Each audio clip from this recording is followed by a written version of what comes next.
Gustavo Alegre. Bienvenidos a Club de Prensa. Hoy, lunes, Día del Trabajo en Estados Unidos, analizando las cuestiones de la actualidad. Hoy lo vamos a hacer con los periodistas que ya nos acompañan en esta mesa de trabajo. Con Bricio Segovia, es periodista, trabaja en La Voz de América como corresponsal frente a la Casa Blanca. Bricio, buenos días. Muy buenos días, Gustavo. Día del Trabajo, trabajando. Siempre. Los periodistas ya se saben, no hay descanso. La actualidad no tiene descanso. Y también nos acompaña aquí en los estudios en Washington Ann Hoyt. Es periodista, es mexicana, trabaja como analista político del grupo Imer Noticias, el Instituto Mexicano de la Radio. Ann, ¿cómo estás? Muy bien, gracias. ¿También trabajando?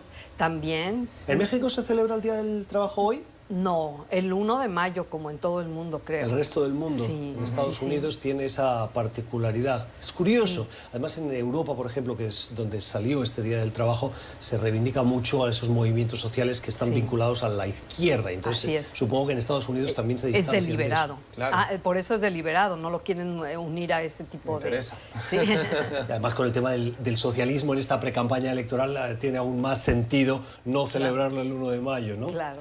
¿No? Ya que hablamos del Día del Trabajo, los datos de desempleo en Estados Unidos a niveles históricos, desde 1969 no había una tasa de paro tan baja, 3,6. Es una tasa que el presidente de Estados Unidos siempre utiliza para poner en su haber como la buena gestión. Los hispanos también tienen una de las más bajas de la historia reciente, un 4,5% de desempleo. ¿Hay que felicitar al presidente por estos datos? Bueno, son datos que también venían pues facilitados por la gestión de la administración anterior. Entonces él heredó una buena economía en ese sentido y por lo tanto continuó con ella. Ahora bien, lo que muchos analistas consideran es que parte de lo que esta inversión en infraestructura que inicialmente pues impulsaba la administración Trump y demás era pan para hoy, hambre para mañana. Entonces hay que ver todavía cómo sigue avanzando el plan económico de la administración Trump. Lo que estamos viendo y lo que creo que le va a acabar pasando factura a Donald Trump son estas guerras arancelarias que está manteniendo con algunos países del mundo, China, la Unión Europea y demás. Y estamos viendo ya como ciertos indicadores pues le están señalando que eso está afectando al bolsillo de los estadounidenses. Hay quien dice incluso que la unidad familiar promedio de Estados Unidos puede llegar a perder hasta $1.000 anuales debido a estas pugnas arancelarias. Y no olvidemos también el baile de cifras que vemos en las bolsas a nivel internacional, que siempre acaban dando duro a más de un país. Claro. Bueno, y además el tema de los aranceles. Es importante recordar que el arancel no es algo que se le impone a China, es algo que acaban pagando los estadounidenses, porque es un producto chino que llega a Estados Unidos, se le pone esa tasa, y claro, el productor o el que quiere vender ese producto lo tiene que vender más caro. ¿Quién lo paga? No lo paga el erario público, no lo pagan los chinos, lo pagan los consumidores estadounidenses. Y el 70% de la economía de Estados Unidos depende del consumo. Es el consumo el motor de esa economía estadounidense. Claro, y además el presidente Trump dijo durante la reunión del G7 que, bueno, pues que la guerra comercial contra China tenía que hacerse porque efectivamente, y eso todo el mundo puede coincidir en que perteneciendo, una vez que se integró a la Organización Mundial de Comercio, ha seguido aprovechando su estatus como país en vías de desarrollo cuando en realidad ya no lo es. Pero además de que Trump le ¿China no es un país en vías de desarrollo? Pues digo, en teoría lo sigue siendo, pero digamos que ya a partir de que entró a la Organización Mundial de Comercio en el 2005 a como está ahora, pues por supuesto ya no está en las mismas condiciones, digamos, de desventaja que... Ha sacado a millones de personas de la pobreza, eso es cierto. Por supuesto. Entonces, sí hay algo ahí que China, digamos, no es totalmente inocente y que algo se tenía que hacer. También esto de la guerra del copyright que está haciendo, pero no era el momento, no era la forma. Y por otro lado, Donald Trump, al parecer, no calculó que esto podía llevar también a una recesión y afectar a todo el mundo, porque Alemania es el principal comprador de China. A China las exportaciones hacia Alemania le han afectado mucho, ya no quieren comprar productos alemanes. Entonces, no solamente está perjudicando, ni está haciendo esto como un aviso, como es su estilo de que se está diciendo a ver quién manda aquí, sino que en verdad está afectando la economía, ¿no? En la rueda de prensa del G7, seguro lo recordaréis, se le preguntó, oiga, ¿tiene usted lamentos por esa guerra comercial que ha abierto con China, ¿no? Second thoughts, se dice en inglés, ¿no? Segundos pensamientos, en una traducción mal hecha. Y la respuesta del presidente, que sorprendió, fue, bueno, tengo siempre segundos pensamientos, tengo lamentos siempre por todo lo que hago, como abriendo la puerta a la interpretación, y de hecho ahí se acogió gran parte de la prensa para sacar titulares de que el presidente estaba lamentando el haber abierto esa batalla. Es una batalla que no es nueva. Las administraciones anteriores, la de Barack Obama, también la tenía sobre la mesa, pero el mismo empresariado que tiene negocios con China, siendo conscientes de la posición dominante de China, le decían a la administración, pero no enfades, no abras un conflicto con ellos, queremos seguir teniendo, a pesar de pagar este problema con China, queremos seguir teniendo una relación buena con ellos porque nos interesa. Sigue conveniendo. Nos conviene. Claro, es que la cuestión con la administración Trump y como actual presidente no es que lo que haga en muchas ocasiones esté bien o esté mal, es la forma en que lo hace, ¿no? Y sobre todo la manera en la que él pues, tiene de negociar. Él es como, abramos la pugna y después veamos cómo la resolvemos, pero abrámosla, ¿no? Entonces, o sea, crear el problema para luego ser el que la soluciona. Exacto, ¿no? Y eso lo estamos viendo, es el patrón de actuación de esta administración en más de una cuestión. Y en el caso económico, el problema es que las consecuencias se pueden volver una pelota que va arrastrándose y va rodando, ¿no? Hasta que se lleva consigo a más de un país. Y lo estamos viendo ya también en una recesión que se está gestando en Europa. El Banco Central de Alemania ya ha alertado de ello. Aquí en Estados Unidos, el mismo presidente de la Reserva Federal, el Banco Central estadounidense, Jerome Powell, también ha advertido de que existen esos riesgos, de que estas guerras comerciales no están ayudando a que se resuelva o a que se evite esta situación. Sin embargo, vemos como el presidente sigue negando que esto esté ocurriendo. Y este es otro patrón que vemos en la Casa Blanca a diario en la actuación del presidente. La negativa de cuestiones que la gran mayoría de expertos dicen que ocurren, pero él lo niega de cara a sus simpatizantes. Mira qué interesante, una encuesta de la Universidad de Quinnipiac dice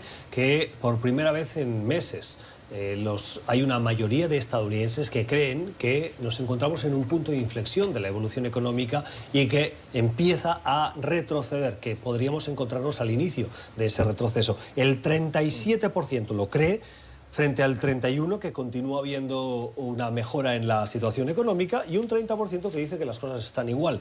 Había tres particiones casi iguales de la sociedad, pero entre los que creen que las cosas no van bien, entre el 37 y el 41% aseguran que son las políticas, las formas del presidente Trump, probablemente esa guerra comercial con China, responsable de ese retroceso. Sí, por supuesto. Yo creo que la gente se lo puede ligar muy bien y pues ya les está pegando. Y sobre todo lo que decías, Gustavo, que pues a la gente... Esa es otra de las cuestiones que les molesta, que él ni siquiera reconozca que es su papel y lo que está haciendo con China, sino que, por ejemplo, muy fiel a su costumbre, ahora le está echando la culpa a la Fed porque bajó los intereses en 11 años, las tasas de interés es la primera vez que lo hace en 11 años, y no reconoce el problema de que debe de llegarse a una solución con China de alguna manera. O sea que ni siquiera le ven el ánimo de tratar de mejorar las cosas por ahí.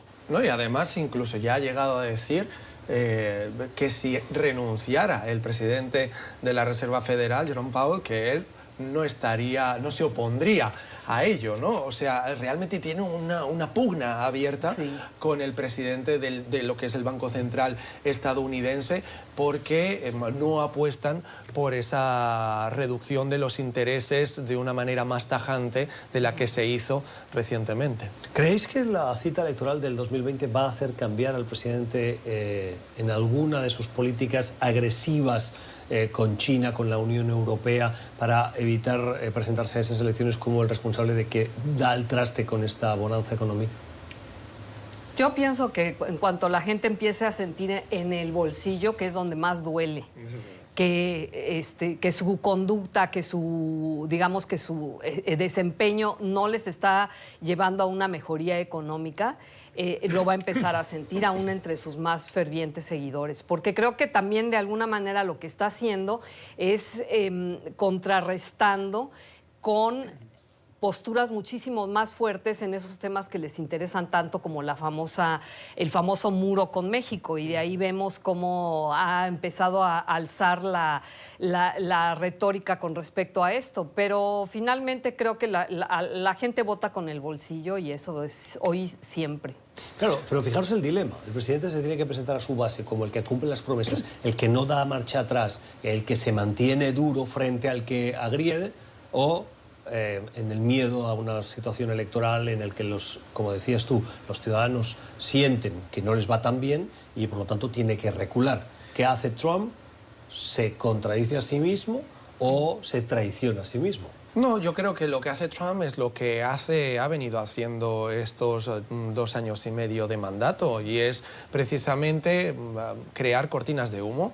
Los temas que a él no le interesan, genera ruido alrededor, entonces esos temas quedan de un lado, él marca la agenda informativa sin problema todos los días a través de Twitter y por lo tanto esa es su estrategia. Un Trump moderado no vende entre sus masas, de hecho yo creo que en la campaña es cuando vamos a ver al Trump más agresivo, igual que ya lo vimos en para las elecciones de 2016 y creo que ese Trump va a volver, creo que ese Trump ya está volviendo, lo hemos visto esta misma semana empezando ya a podar y a insultar a los precandidatos demócratas que están liderando los sondeos, como es Elizabeth Warren, por ejemplo, en estas últimas encuestas.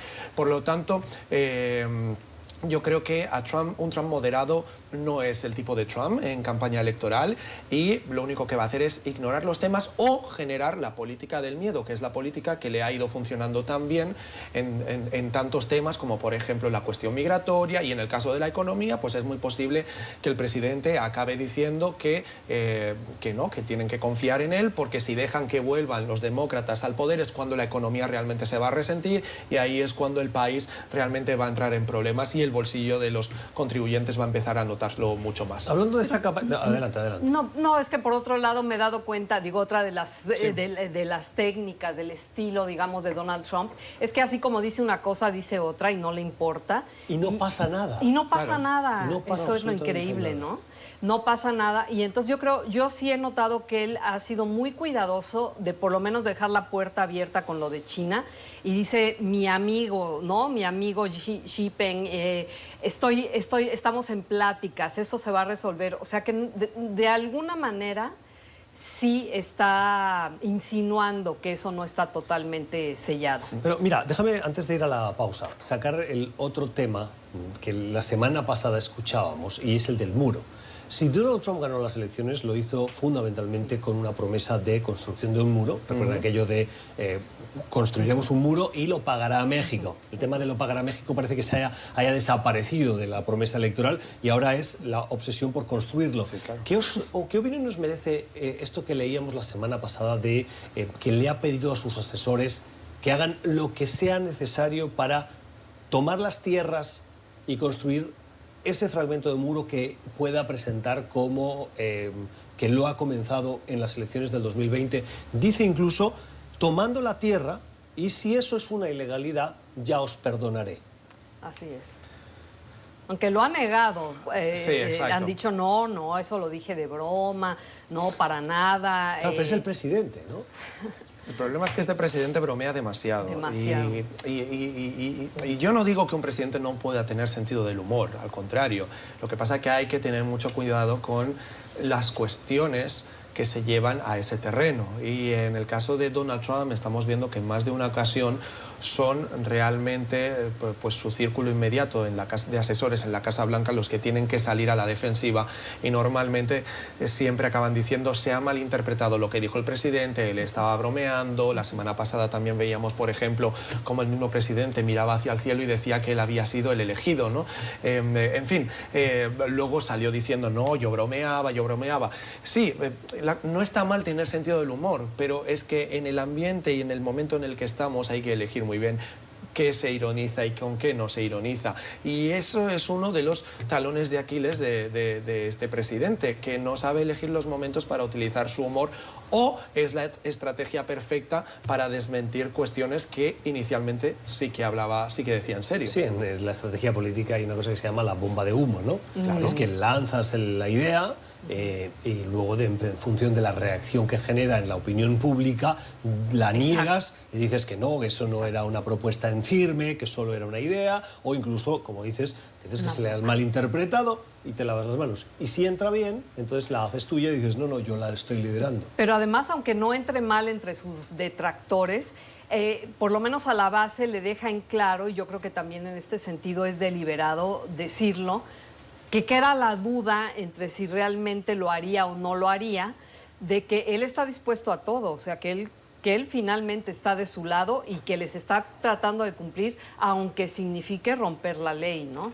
Bueno, una cosa sí que tenemos que reconocerle a Donald Trump, y es que en su día, durante la campaña de 2016, fue el candidato que se recorrió todas esas ciudades y pueblecitos a los que no iba nadie, que no se habían sentido escuchados durante mucho tiempo, y eran pueblos que normalmente dependen de una industria para generar su economía, y esa industria estaba resentida, claro. y se ganó la confianza ciega de todos estos votantes, y por lo tanto no se puede exculpar al Partido Demócrata de lo que está ocurriendo hoy en día, porque lo que está ocurriendo es consecuencia también de la mala gestión de campaña y quizá también la mala elección a la hora de seleccionar a sus candidatos. Pero te voy a decir una cosa, eso no es solo responsabilidad de Hillary Clinton y la campaña. No, estoy hablando del Partido Demócrata eso es el final de la presidencia de Obama. Obama no supo ver... y el equipo de asesores del presidente también. Obama en su momento no supieron ver la desconexión de sus políticas y de lo que el germen que se estaba cultivando en todo lo que es el cinturón del óxido de estados clave. Y a partir de ahí, Donald Trump, que sí lo supo ver... Supo ver el filón, correctamente. Y lo aprovechó. Supo ver el filón, y no nos olvidemos también de la gran figura que tuvo a su lado, que fue Stephen Bannon, y por gran figura quiero decir influyente en su diseño de campaña, ¿no? Y no nos olvidemos que Stephen Bannon sigue siendo a día de hoy una de las figuras clave en el movimiento de extrema derecha que se gesta en Europa. Ha sido asesor de diferentes partidos de extrema derecha en Europa que han conseguido representación parlamentaria en los últimos años. Por lo tanto, no nos olvidemos de esa figura que ha desaparecido del imaginario estadounidense de momento, pero está muy presente a nivel internacional. Además es curioso, dos cosas de Steve Bannon que he aprendido en los últimos días. Una, esas asesorías a Salvini en Italia, a Le Pen en Francia, a Vox en España, sí. O en la campaña del Brexit, las hace pro bono. Mira, él no cobra. Y justo las hace porque se lo cree, él no necesita... Justo ayer me comentaba un compañero corresponsal polaco que en Polonia también tiene mucha cercanía con el partido oficialista polaco en estos momentos, que es de esa misma ideología. Paradójicamente, hay un documental que sigue a Steve Bannon en estos recorridos por Europa y donde vas viendo cuál es su motivación para hacer esto, y sí que está totalmente motivado, pero su enfoque principal es Estados Unidos, y ahí sí, digamos que el final del documental no fue un final feliz, porque vio que no había ganado Trump lo que se esperaba en las intermedias. Así que fue un momento clave en la carrera de Bannon y en esta misión que tiene de llevar adelante su ideología, y que justo en su propio país, donde más le importa, estaba ya empezando a dar malas señales. Claro, y la segunda cosa que aprendí es que Bannon, como decías tú, se ha distanciado de Donald Trump, y de hecho ahora le critica. Si bien fue su jefe de estrategia de campaña, de estrategia de la campaña electoral, y luego en la Casa Blanca, se han distanciado el uno del otro. Sí, pero te das cuenta que tampoco es un fenómeno aislado, ¿no? Que diversas personas que han abandonado ya la administración Trump salen y o bien sea por iniciativa propia critican al presidente, o el caso más habitual, el presidente empieza a emprenderla con el resto y entonces es cuando empiezan a sacar los trapos sucios, como ha pasado recientemente con el exdirector de comunicación de la Casa Blanca, Anthony Scaramucci, que de repente se ha convertido en el mayor detractor de Donald Trump y busca incluso generar un grupo para pues combatir la presidencia de Donald Trump. Sí. Donald Trump, que además se siente muy cómodo cuando tiene enemigos. Si no tiene enemigos, la verdad es que le falta algo, ¿no? Vamos a la pausa. Esto es Club de Prensa, el análisis con los periodistas que nos acompañan hoy, con Gricio Segovia y con Anne Hoyt. Ya regresamos. Seguimos en Club de Prensa, con el análisis de la actualidad en este Día del Trabajo en Estados Unidos, el día en el que también nos fijamos en la situación en Bolivia. Hemos hablado de los incendios en la Amazonía, unos incendios que no solo afectan a Brasil.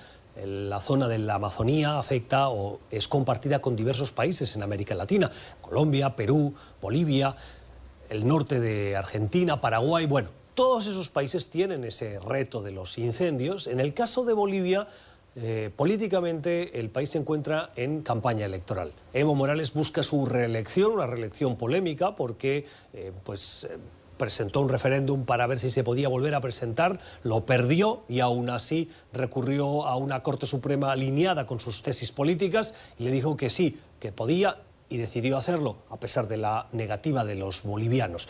En cualquier caso, estos incendios le están pasando también factura, hasta el punto de que decidió suspender su campaña electoral y vestirse con un traje de bombero, lo que en España llamamos un mono azul, y ponerse a apagar incendios frente a las cámaras. Eso, cuando lo vimos la semana pasada, nos pareció que de suspensión de campaña electoral no tenía nada. Pero ahora las encuestas parece que le están dando un momentum al candidato alternativo, a Carlos Mesa. ¿Hay posibilidades de que la oposición, a pesar de ir tan atrás en las encuestas, en la intención de voto, puedan aprovechar este momentum para quitarle esa presidencia? Pues creo que esa es la esperanza de Carlos Mesa, de que esta vez está tomando a un Evo Morales que se ha debilitado, que lo demuestran las manifestaciones que han estado ocurriendo a lo largo del territorio, especialmente en las zonas más afectadas. Y Carlos Mesa insiste en que, aunque no está relacionado con lo mismo, sí habla acerca de que lo que, como decíamos antes, la economía está bien y sigue creciendo la economía en Bolivia.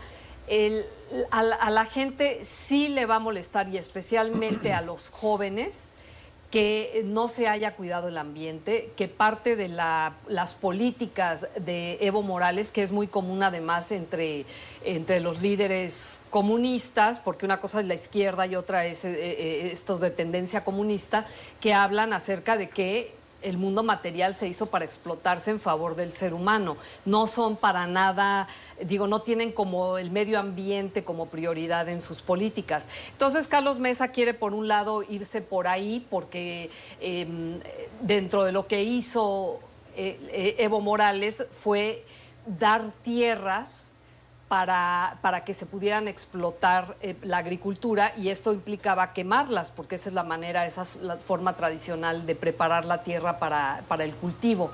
Y por otro lado, también está diciendo que las políticas de dar dinero, de todas estas políticas económicas, van a tener también su lado oscuro, porque por ahora se ve muy bien, pero van a tener que pagar la cuenta y eso no le va a convenir a nadie. Claro, no nos olvidemos además, Evo Morales realmente nunca deja de estar en campaña. Quiero decir, estamos hablando de un país en el que en el momento en el que aterrizas en La Paz, por ejemplo, de camino del aeropuerto a La Paz te encuentras marquesinas con la foto del presidente, y eso ocurre durante todo el año, estés en campaña o no estés en campaña. Dicho todo esto, tampoco olvidemos cuál es el electorado principal de Evo Morales y por el que llegó al poder hace ya 13 años, ¿no? Y es toda la población indígena. que tiene Bolivia, una población para el que la... Mayoritaria, sí. Exacto, para el que la tierra y el medio ambiente es prioritario, es sagrado. Es sagrado, literalmente. Sí. Entonces, el hecho de que los incendios y la respuesta y cómo se utiliza estos fondos que inicialmente eran para campaña, que se ponían a disposición para los incendios, pero que después no se acaba de abandonar esta campaña, puede resultar ofensivo para muchos de estos posibles votantes y simpatizantes del presidente Evo Morales. Por lo tanto, me parece que el hecho de jugar con la tierra, algo que es sagrado en ese país, ahí estás jugando con fuego. Pero Evo Morales se ha destacado por ser muy próximo a las comunidades indígenas. Y las comunidades indígenas, no solo en Bolivia, sino en el resto del continente, coincide que su situación socioeconómica es más bien precaria, por no decir pobre, con sociedades que han tenido y tienen aún atisbos de un cierto racismo y que no han tenido tal vez las mismas oportunidades. Y Morales tuvo esa valentía de ofrecerles más oportunidades, y ahí es cuando abrió la posibilidad a que exploten la zona de la Amazonía. Esto ahora se le está volviendo en contra. Claro, porque se salió de control, pero de alguna manera sí hay algo que le agradecen estas poblaciones, es que se les cedió creo que 2 millones de tierras, de hectáreas, y se les permitió que pues utilizaran ese tipo de técnicas que finalmente son las que hacen que tengan buenos cultivos, pero que además se ha visto agravada como en el resto del mundo, y esto sí es algo que no podían haber calculado con el cambio climático, con esta resequedad, esta sequía que está afectando a varias regiones del mundo y que propicia mayores incendios. Oiga, entonces es más difícil de controlar. Quería preguntaros sobre esta, no sé si la palabra sería hipocresía. En los últimos días, hablando de los incendios del continente americano, la Agencia Espacial Europea, junto con información de la NASA, la Agencia Espacial Estadounidense, han puesto de relieve el contraste que hay entre los incendios en esta parte del mundo y la atención mediática que han generado y los que habitualmente y ahora mismo en este preciso momento están quemando en la zona selvática del centro-sur de África. La desproporción es abismal, las fotografías muestran cómo los incendios en África son a la enésima potencia comparados con los del continente, y en cambio no le estamos poniendo la misma atención. ¿A qué creéis que se debe? Yo te lo voy a poner de una manera simple y plana y llana. ¿A quién le importa África? Y no lo digo porque a mí no me importe, es porque ¿cuántas veces vemos en las noticias a África? ¿Es el continente África olvidado? Es el continente olvidado y sigue siéndolo.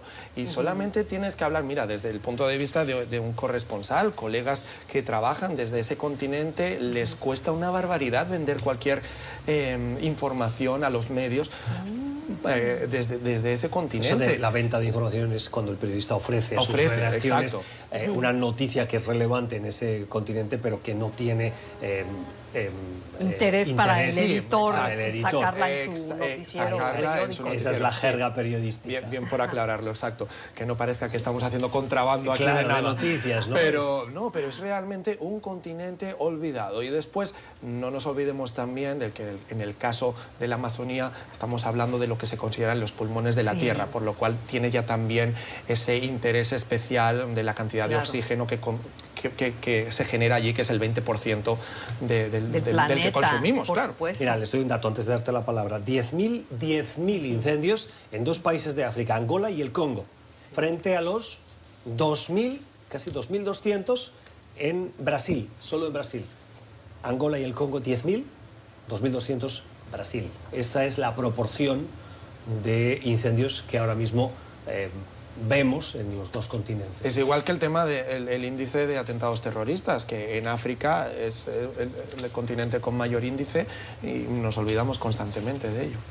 Ahora, lo que pasa también es que al parecer las zonas donde están ocurriendo estos incendios en África son diferentes a la selva de la Amazonía, o sea, no tienen la misma afectación porque creo que son llanuras, se quedan dentro de la misma base donde se están dando y no se desperdiga tanto el humo como en el caso de Amazonía. También tiene mucho que ver exactamente dónde se están dando los incendios, porque al igual que en Bolivia, en África también se utiliza para que haya buenos cultivos y el gobierno da permiso que se queme primero la tierra. Claro, es una técnica agrícola que quema la tierra primero para quitar la vegetación, pero segundo, esa tierra quemada o esa planta quemada se convierte en un cierto fertilizante para luego cultivarla.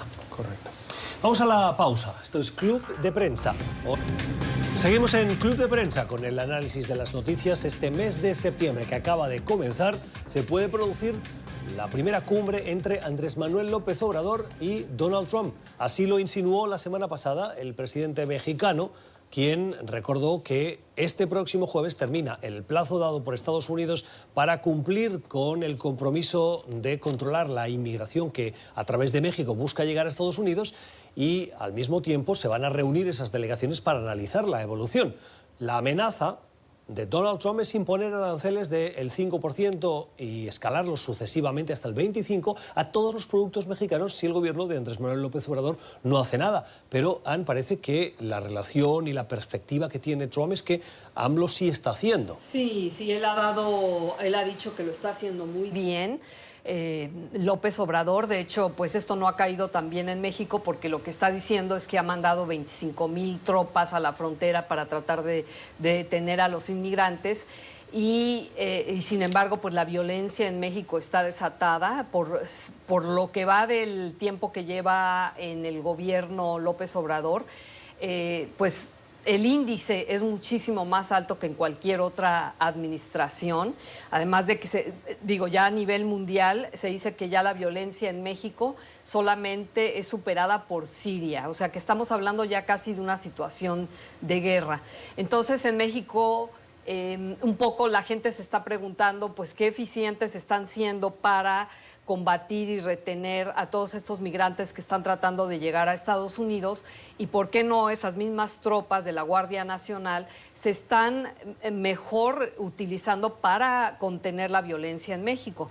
Sin embargo, otra de las cosas que es interesante y que muestran qué tan satisfecho está Donald Trump con nosotros, con nuestro empeño en detener a la migración, es que dijo que parte del presupuesto que se utiliza para seguridad nacional se lo van a dar a México para que estos que son como 50,000 los migrantes que están retenidos en México tengan una mejor infraestructura para retenerlos, lo cual pues es lo menos que se podía esperar, ¿no? Claro, pero interesante, ¿no? O sea, cómo la violencia continúa. Andrés Manuel López Obrador ganó las elecciones con una promesa de terminar con la violencia y la corrupción, y la violencia no ha cesado. En los primeros meses se atribuyó a la inercia de la administración anterior, pero ahora ya no podemos empezar a decir que esto fue culpa de Peña Nieto. Ahora ya es la gestión que estamos haciendo. Y dime. No, y es que además no dice que fue culpa de Peña Nieto, porque con Peña Nieto por alguna razón no se mete, sino que dice que viene de incluso más atrás, que es pero cuando digo de la administración anterior, me refiero a que no cita nominalmente a Peña Nieto, pero sí que lo atribuye a una herencia recibida. Eso es cierto. Y que está trabajando para terminarla, pero claro, tiene que haber resultados en algún momento por un cambio de su política. Como dice él, nos dejaron un cochinero, siempre esta es como una frase de él, pero también hay que ver que la aproximación que él quiere hacer a acabar con la violencia en México, que no está mal en teoría, y que dice que no hicieron las anteriores administraciones, es ir a la raíz del problema. Tratar de sacar a los jóvenes que acaban en manos del narcotráfico porque no tienen ninguna otras perspectivas, ofrecerles oportunidades de empleo, etcétera. Y eso está muy bien, pero es algo que va a funcionar a largo plazo. A corto plazo tú no puedes decir, como dice él, es que al pueblo no se le reprime. Esa es su postura, ¿no? Cuando le han reclamado de que por qué el ejército no viene y ayuda a ciertas poblaciones que están totalmente sometidas al narcotráfico. Entonces él dice, no, al pueblo no se le reprime. Pero si tú estás como jefe de Estado, tú tienes que tomar la decisión de que al final no es que estás siendo no violento, estás siendo violento con las víctimas, simplemente estás escogiendo con quién no ser violento. Sí, no, a ver, hay que reconocer que luchar contra el narco y luchar contra la corrupción son cuestiones muy endogámicas ya del país y realmente una solución a corto plazo es imposible, ni en México ni en cualquier otro país del mundo, exacto.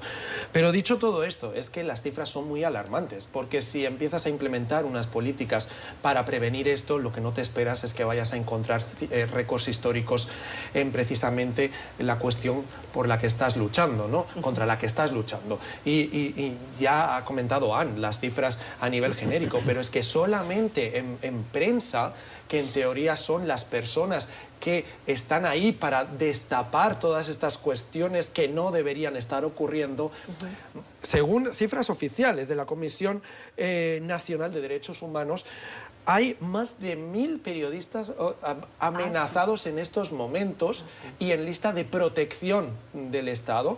Además de eso, más de 100 periodistas asesinados desde el año 2000.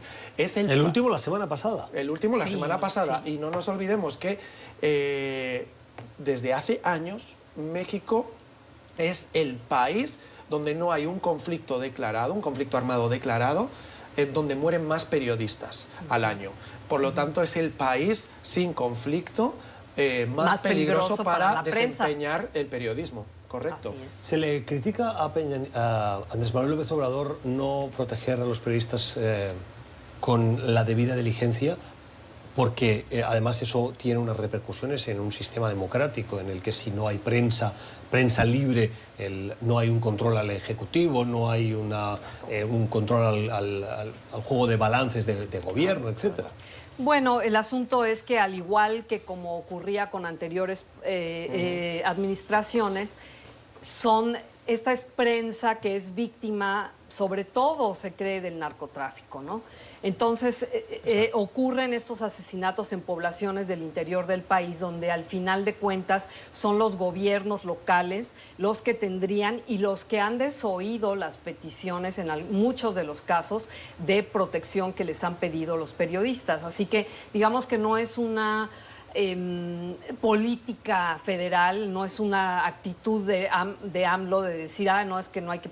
O sea, no, él dice que está muy mal, pero pues ocurría también en las administraciones pasadas. De hecho, hay muchos periodistas que, siendo amenazados, huyen a la capital, a México DF. Sí. O sea, porque hay más protección. Más protección, o sea, realmente es claro. Y es una cuestión no solo de amenazas a nivel prensa, es amenazas también a nivel de gobierno, ¿no? En el momento en el que también te amenazan a ti como líder de una comunidad y luego, además de eso, no solo está el amenazado, sino está el que se roba y colabora con el narco. Entonces, eso genera una problemática que es muy, muy difícil de controlar y de solventar. Ana, los grandes medios mexicanos tienen cobertura crítica y en profundidad de esos crímenes que se producen en zonas alejadas del DF.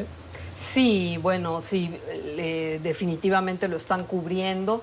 Hay, por otro lado, también una cierta, no digamos correlación, pero según algunos de estos medios también, se está diciendo que no ayuda, no es que lo culpen directamente, pero que no ayuda tampoco la retórica que a veces utiliza el presidente para hablar acerca de la prensa y de cómo cubren ciertas cosas y de cómo son, digamos, no son objetivos, este tipo de discurso que de alguna manera no ayuda. Digo, no sé qué tanto se pueda achacar a ello los asesinatos, porque como digo, en su mayoría responden al crimen organizado. Pero definitivamente, pues si no ahora, en un futuro sí podría tener consecuencias y habría que tener mucho cuidado con cómo se habla de esto. ¿Algún comentario? Bueno, es que es así y el problema es, como decía Anne, es que no es una cuestión solo de esta administración. El problema gira en torno al momento en que tu bandera es la lucha contra esto. Y si las cifras te son completamente contrarias y no solamente contrarias, sino que incluso empeoran, quiere decir que algo no estás haciendo bien. Claro. Y sobre todo que que como digo, no se puede adjudicar a una represión de la prensa, censura, pero tampoco se podía adjudicar en las administraciones pasadas y sin embargo cuando era oposición, el grupo que está ahora en el gobierno sí se las achacaba directamente al presidente. Entonces, bueno, pues con la vara que mides deberías de ser medido, ¿no? Club de Prensa, el análisis de los periodistas sobre cuestiones de la actualidad en este Día del Trabajo en Estados Unidos. Vamos a la pausa. Una recta final en Club de Prensa, hoy hablando con Ann Hoy, periodista mexicana, y con Bricio Segovia, que es periodista español, trabaja en La Voz de América. En esta recta final, antes hablábamos de las elecciones y de la sociedad estadounidense. Un artículo interesante que me ha parecido pertinente traer al final de este Club de Prensa de hoy, los millennials, el sueño de los millennials. Dice el artículo, el sueño americano para estos millennials está en suspense. Y da varios datos. Uno, por ejemplo, el de la deuda estudiantil, que supera los 1.500 millones de dólares que tienen que ir pagando estos millennials que han estudiado y que han para ello tenido que pedir créditos y endeudarse para poder obtener educación superior, algo que por ejemplo en Europa no pasa en esta proporción. Y dos datos que da. Los millennials han disminuido en un 8% el número de propietarios que podían acceder a una vivienda y solo el 37% de los ciudadanos estadounidenses por menores de 35 años tienen, por ejemplo, inversión en la bolsa. Que alguien dirá, bueno, pues que no la tengan, de acuerdo, pero es un indicador que demuestra su capacidad de ahorro y el uso y la rentabilidad que le buscan a este ahorro. 35 años, uno ya tiene unos años trabajando, ¿no? Esto frente al 55% en el año 2001. Del 2001 al 2019 ha pasado del 55% al 37%, lo cual nos dice que no tienen tanta capacidad de ahorro y que por lo tanto no pueden disponer de ese dinero para buscar una rentabilidad en los mercados. Esa es la lectura que hay que hacer de esto. Es decir, los millennials tienen menos capacidad de poder ahorrar. Claro, y no, es que no nos olvidemos además que el gran problema al que se enfrentan los millennials es que la gran mayoría de ellos están cobrando sueldos similares a los que cobraban sus padres. Es decir, no ha habido un aumento. Y si no ha habido un aumento, mientras la economía va creciendo y por lo tanto se van encareciendo las cosas, pues ahí tenemos ya un margen de ahorro menor, un poder adquisitivo inferior por parte de esta generación.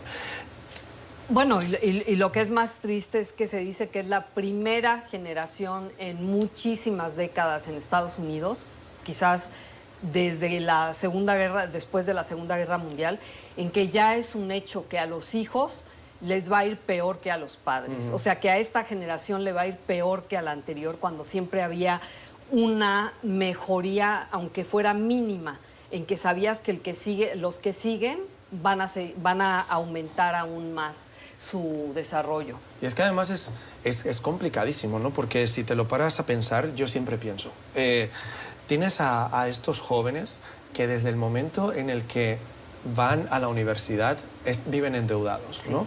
Sí. Viven endeudados porque a una media pues de pronto una universidad pública a un estadounidense le puede costar como muy poco 25.000 anuales, como poco.